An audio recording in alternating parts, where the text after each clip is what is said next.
Hey there, my meaty friends. This is Reed, aka CarnivorousChef.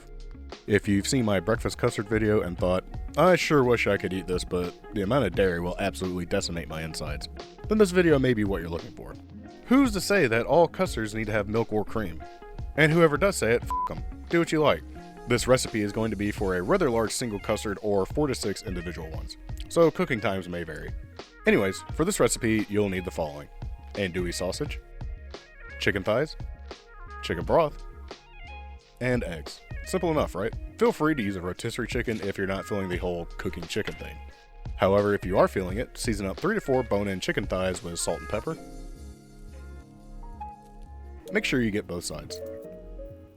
Place this into an oven that's set to 350 degrees Fahrenheit for about 40 minutes or until the chicken thighs register a temperature of at least 165 degrees and up to 180 degrees to make sure they're more tender.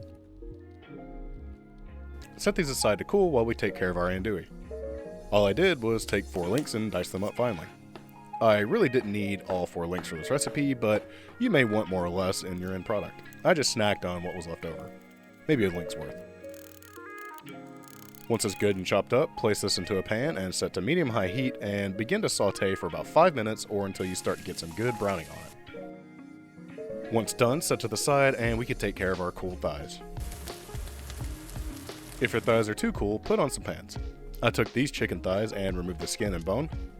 I saved the skin for myself and my friends as a snack, which you can do as well, or feel free to incorporate it into your dish if you want to. Give the meat a rough chop and set it aside again.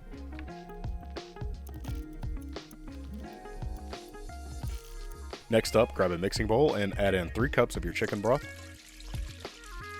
I'm using my seasoning smokestack, of which I added 1.5 teaspoons. If you don't have this and want something similar, add in a half teaspoon of smoked paprika and a teaspoon of salt.